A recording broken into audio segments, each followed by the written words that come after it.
promueven la generación de monocitos y macrófagos. Y fíjense ustedes que todas las células que se generaron fueron monocitos macrófagos. Todas las células que ustedes ven ahí, que tal vez no puedan ver con mucho detalle, son macrófagos generados en cultivo a partir de células troncales hematopoyéticas. Ahora, pero si estas mismas células troncales las ponemos en presencia de otros factores hematopoyéticos que favorecen la generación de granulocitos, todas las células que se generan son granulocitos. No se ven muy bien, sobre todo porque hay mucha luz y la luz da directamente en la pantalla, entonces no se aprecia bien, pero tal vez en las pantallas de allá se vea mejor. Todas las células que están ahí, donde dice G, son granulocitos, todas, y se generaron de las mismas células troncales que bajo otras condiciones dieron origen a los macrófagos. Ahora, si a esas mismas células troncales las cultivamos en presencia de factores que promueven la generación de megacariocitos, vamos a obtener megacariocitos. Aquí lo que tuve que hacer es tomar la fotografía con menor amplificación para que puedan ver ustedes la diferencia de tamaño. La célula grandota que está en el centro es un megacariocito y las demás células que están aquí son algunos granulocitos y algunos son eritroblastos. Vean ustedes la diferencia en tamaño. Y esos megacariocitos se formaron a partir de las mismas células troncales cuando les pusimos factores que favorecen la trombopoiesis o megacariopoiesis. ¿Sí? Ahora, si a estas mismas células troncales las cultivamos en presencia de factores que favorecen la eritropoiesis, lo que obtenemos son puros eritroblastos. Todas las células que ustedes ven ahí son eritroblastos, desde proeritroblastos hasta eritroblastos ortocromáticos, que ya están a punto de expulsar el núcleo. Y finalmente, fíjense que si a estas mismas células troncales las cultivamos en presencia de otros factores como GM, como IL4, nos generan células dendríticas. Todas esas células que ustedes ven ahí son células dendríticas. DC significa dendritic cell. Entonces vean, este experimento es muy interesante porque lo que demuestra es que las células troncales del sistema hematopoyético son multipotenciales y pueden generar cualquier linaje sanguíneo si las colocamos en el medio de cultivo adecuado. ¿Sí? La hematopoiesis ocurre dentro de sitios específicos.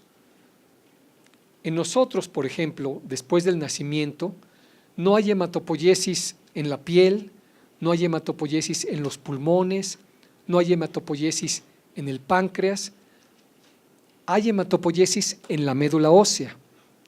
La médula ósea es el órgano hematopoyético primordial en los mamíferos después del nacimiento.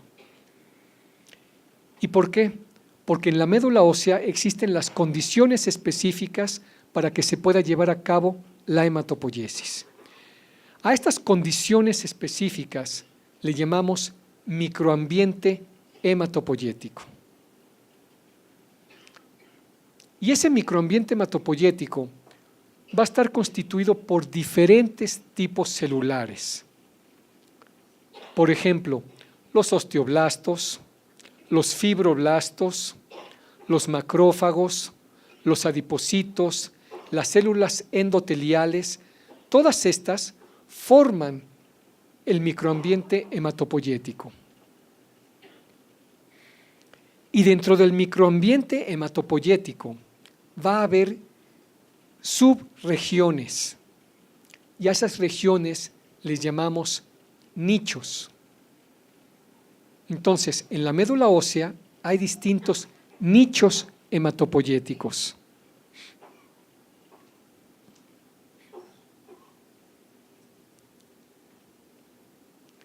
¿De qué manera las células del microambiente hematopoyético regulan la hematopoiesis? Bueno, de diferentes formas. Puede ser secretando moléculas que inhiben a las células troncales o secretando moléculas que estimulan a las células troncales. Ambos tipos de factores, tanto estimuladores como inhibidores, son muy importantes. Si no hubiera factores inhibidores, entonces habría una sobreproducción de células sanguíneas. Y si no hubiera factores estimuladores, habría una subproducción de células sanguíneas. Entonces es muy importante que haya un balance entre factores estimuladores y factores inhibidores de la hematopoiesis.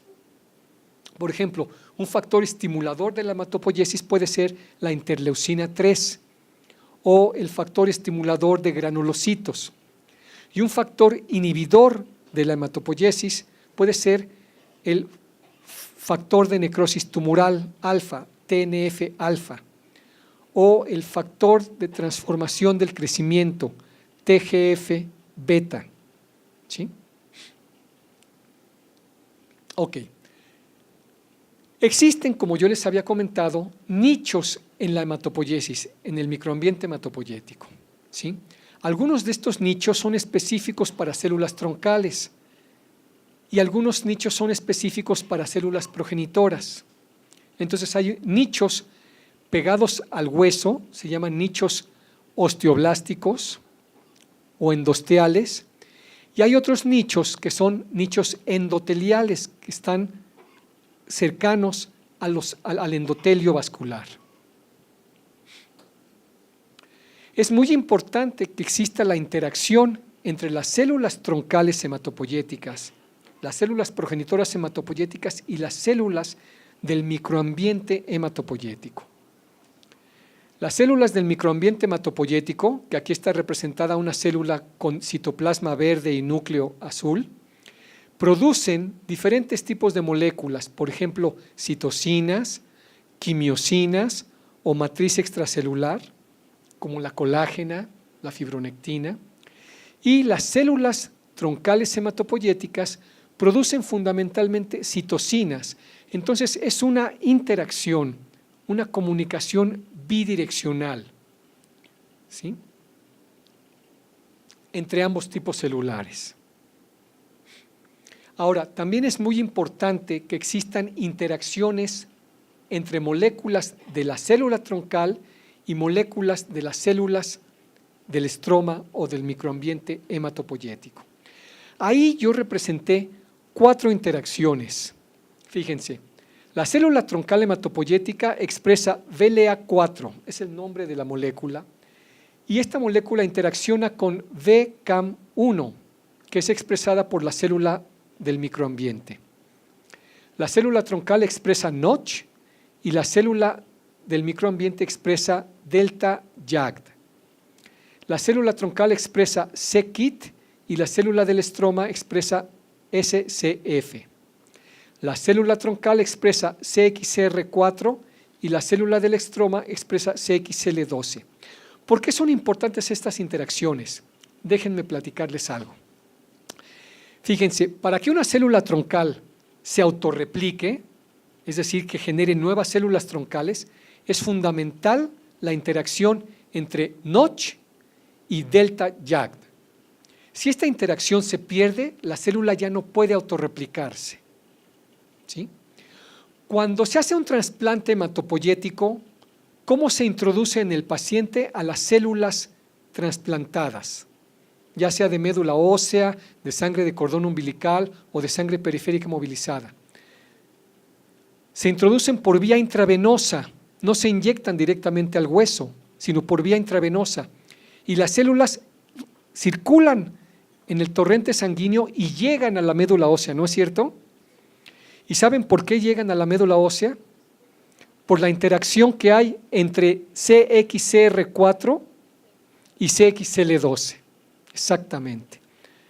De ahí la importancia de estas interacciones que les he puesto en esta figura. Cada una de ellas es fundamental.